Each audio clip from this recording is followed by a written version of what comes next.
Assalamualaikum warahmatullahi wabarakatuh. Selamat sore dan salam sejahtera bagi kita semuanya.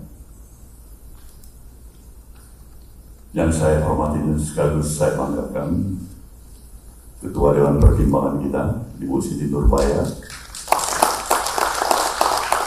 beserta dengan seluruh jajaran Dewan Pertimbangan baik di pusat maupun dari seluruh perwakilan wilayah Indonesia yang hadir, jajaran DPP, terlebih khusus di sini ada Majelis Tinggi dan Ketua Dewan Pakar kita Bapak Peter Gonta, hadirin dan hadirat yang saya muliakan. Saya mengajak kita semuanya bersyukur kehadirat Sang Maha Pencipta, Tuhan Yang Maha Esa. Karena pada momen pada sore hari ini, sekaligus mengawali dimulainya acara rapat koordinasi Dewan Pertimbangan se-Indonesia, saya melihat dan merasakan masih kuatnya spirit kita untuk merasa bahagia yang amat menentukan arah perjalanan partai. Sebagai ketua umum, tentu saya amat bersyukur ini dan mengapresiasi semangat dan dekat yang ada pada diri kita semua. Saudara semuanya yang saya banggakan, di dalam perjalanan partai yang kita miliki, seiring dengan perjalanan kehidupan kebangsaan kita banyak memetik referensi sekaligus pelajaran yang bisa membuat sebagai referensi bagi kita, tidak hanya sebagai perenungan, tapi sekaligus juga memikirkan dan mengkaji ulang kebijakan-kebijakan yang tepat, yang lebih tepat lagi, strategis, sesuai dengan harapan dan tujuan-tujuan kita, membawa arah Partai Nasdem yang kita sayangi. Kongres ketiga telah kita selesaikan secara baik. Kita telah memiliki komposisi kepengurusan di tingkat pusat, wilayah, daerah, kabupaten, kota, bahkan sebagian besar DPRD yang terbentuk. Ini juga membesarkan hati kita. Aktivitas-aktivitas kegiatan setelah selesainya kongres ketiga, sejujurnya saya harus katakan saya amat membesar hati. Di tengah-tengah keberadaan seperti ini, eksistensi partai kita masih tetap terjaga. Kita mengikuti pilkada dengan hasil yang relatif patut kita syukuri. Itu memberikan sebuah petanda referensi bagi kita. Ada pergerakan yang bisa kita pertahankan. Kita belum bisa berpuas hati dan berpuas diri, ya itu pasti. Tetapi arah bagaimana agar peran dan eksistensi partai ini tidak hanya sekedar tumbuh dan berhenti di tempat seperti apa yang ada, itu wajib menjadi satu semangat dan dekat kita untuk memperjuangkan ke arah yang lebih baik lagi. Maka Rakornas Bantim ini adalah salah satu juga hal yang bisa membesarkan hari kita bersama. Demikian juga aktivitas yang saya lihat di Dewan Pakar mempunyai aktivitas kegiatan yang juga sama, tidak kalah pentingnya. Ini memberikan dan bertanda kepada saya sebagai ketua partai.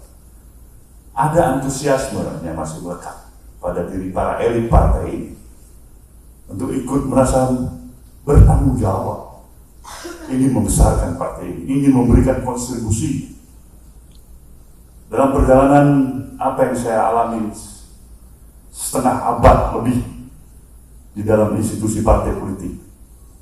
Saya katakan kita bersyukur Nasdem memiliki dinamikanya yang tersendiri, karena ada perasaan sense of belonging yang begitu kuat dari para elit partai ini. Nah, itulah merupakan modal besar bagi kita. Itu juga yang amat sangat dibutuhkan oleh partai ini. Maka sejalan dengan apa yang terjadi di luar kehidupan partai ini, kehidupan kemasyarakatan kita, kehidupan perjalanan kebangsaan kita. Sama halnya hadirnya pemerintahan baru, yang baru berusia lebih dari 100 hari. Jelas kita adalah berada di dalam pemerintahan ini. Artinya memberikan sikap politik kita, mendukung jalannya pemerintahan ini, mendukung kepemimpinan pemerintahan ini. Maka maju atau mundurnya pemerintahan ini, itu akan memberikan refleksi langsung terhadap eksistensi partai kita. Maka doa, harapan kita, keinginan kita, sejujurnya pemerintahan ini harus berhasil. Kalau pemerintahan ini gagal, tidak sesuai dengan harapan kita, di sini kita juga ikut merasa gagal. Maka concern yang seperti ini adalah merupakan wujud daripada tekad dan semangat kita. Dinamika yang berjalan dalam perjalanan pemerintahan ini harus kita cermati benar-benar. Kita ikuti benar-benar. Bagaimana kita mampu memberikan sumbangsi dan kontribusi sebagai institusi partai politik yang memungkinkan agar arah perjalanan dan kebijakan pemerintahan ini sesuai dengan harapan kita bersama, yaitu keberhasilan jalannya pemerintahan itu sendiri. Mudah-mudahan tekad, semangat, niat baik kita ini adalah bahagian daripada kontribusi yang positif bagi keberadaan pemerintahan yang kita dukung ini. Saudara, para pimpinan Dewan Pertimbangan yang saya banggakan, fungsi peran Dewan Pertimbangan jelaslah yang kita butuhkan, dibutuhkan oleh partai ini. Posisi keberadaan eksistensi dalam pertimbangan ini jelas akan bisa memberikan sebuah kontribusi yang amat sangat patut dan perlu menjadi referensi atas kebijakan, baik di tingkat pusat, wilayah maupun daerah. Maka semakin proaktif sikap, polisi, kebijakan, tindakan, kerja Dewan Pertimbangan di lapangan, maka semakin besar hatilah kita semuanya. Maka dalam pembincangan saya dengan Ibu Ketua Wandim, Ibu Siti Nurbaya, tidak ada salahnya Dewan Pertimbangan bisa mengambil sikap proaktif untuk melakukan kunjungan-kunjungan ke wilayah dalam struktur partai yang ada, baik itu di tingkat provinsi, bahkan sampai ke tingkat jajaran yang paling terendah. Mekanismenya diatur cukup dengan pemberitahuan kepada DPP, DPP memberikan referensi dan instruksi. Agar ini adalah merupakan jalannya perkembangan keinginan kita untuk menyatukan seluruh elemen badan yang ada di dalam partai ini bersama-sama mempunyai tingkat kepedulian untuk mengisi peran dan aktivitas bersama demi suksesnya, demi kebesaran partai itu sendiri. Saudara semuanya, kita tetap harus bisa mampu menjaga stamina kita, haus dapur kita. Situasi dan dinamika yang ada tidak selamanya membawa rasa optimisme kepada diri kita. Tapi satu hal yang perlu saya tekankan, ketika ada godaan terhadap membawa diri kita kepada sikap apatisme, bahkan skeptisme, perjuangan kita pada diri kita sendiri untuk menyingkirkan itu. Ketika kita larut dan terjebak pada skeptisme itu, apatisme itu, partai amat sangat dirugikan. Partai tidak mempunyai modal yang besar, kecuali kemampuan kita mengkonsolidasikan seluruh kekuatan fungsionaris dan para kader yang terlibat di dalam partai ini. Itulah modal sejatinya partai yang memiliki. Partai tidak bisa tergantung pada peran eksternal di luar daripada badan partai ini. Bahkan sejujurnya, Kita mencoba melakukan tahapan konsolidasi, mencoba adanya upaya peningkatan setelah Kongres ketiga dilakukan. Untuk bagaimana mempersiapkan langkah-langkah strategis kita yang lebih jauh dalam persiapan menghadapi pemilu berikutnya. Kalau biasanya kita belum mempersiapkan bagaimana kesiapan kita untuk menanggulangi persiapan dana saksi misalnya, sebagai contoh kecil. Kali ini DPP bersungguh-sungguh mulai menerapkan persiapan ke arah itu, agar pada hari yang ditentukan, waktu yang ditentukan, kita tidak tunggang langgang lagi kelimpungan terhadap kesiapan daripada dana saksi. Kita tentunya memahami faktor dana saksi saja adalah bukan merupakan masalah yang biasa-biasa dan kecil. Dia memerlukan sebuah jumlah biaya yang cukup besar. Katakan 1 juta TPS yang dipersiapkan.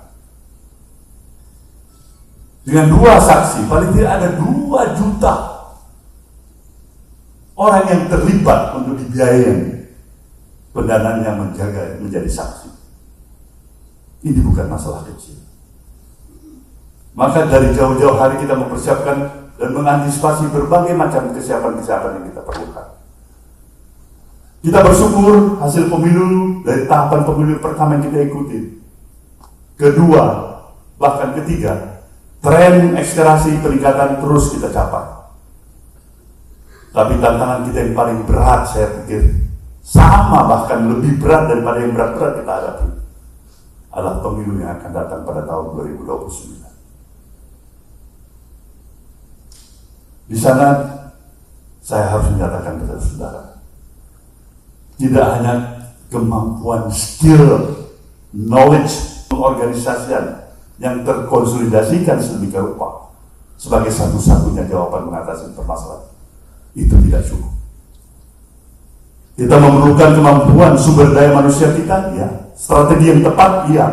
Tapi logistik yang besar juga dibutuhkan untuk itu. Sementara dari mana kita memperoleh ini?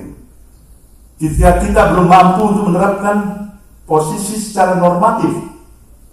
Partai sudah mampu untuk melakukan pemungutan iuran keanggotaan misalnya, secara konvensional dan tradisional. Kita belum bisa mencapai ini. Maka diperlukan inisiasi pemikiran-pemikiran yang strategis, inovasi yang strategis. Dan tentu langkah-langkah ini tidaklah langkah yang bersentuhan dan melanggar norma-norma hukum yang ada. Karena partai berkewajiban untuk di setiap saat meningkatkan kewaspadaannya untuk dia tidak bersentuhan terhadap aspek yang melakukan pelanggaran hukum. Itu komitmen Nasdem.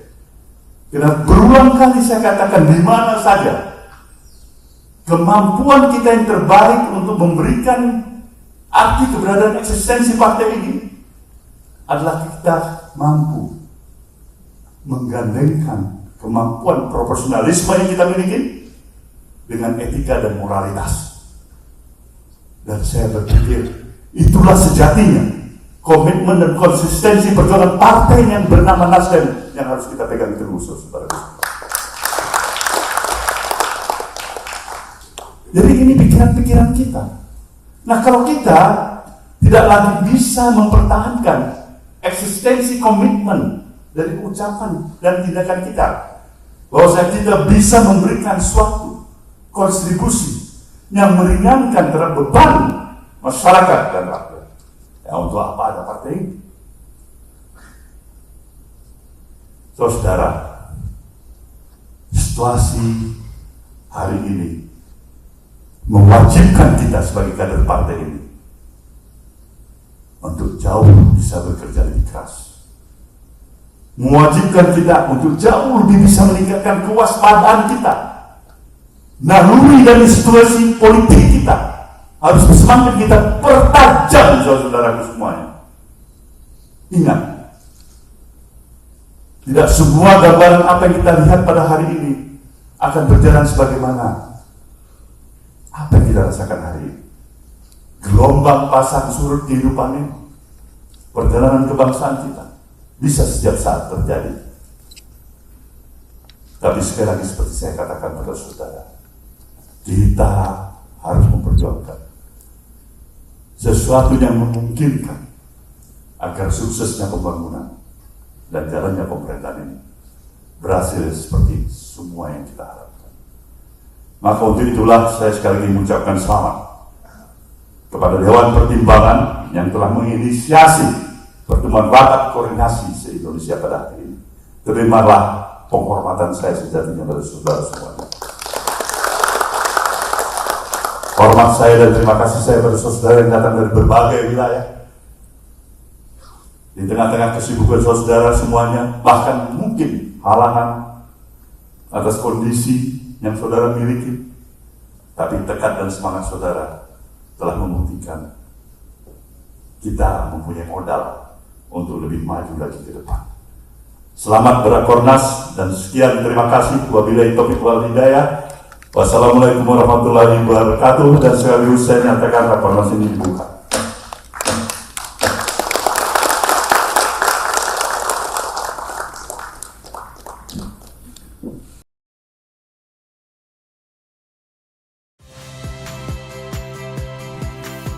Saya Radi Saputro. Saksikan program-program Kompas TV melalui siaran digital, pay TV dan media streaming lainnya. Kompas TV, independen, terpercaya.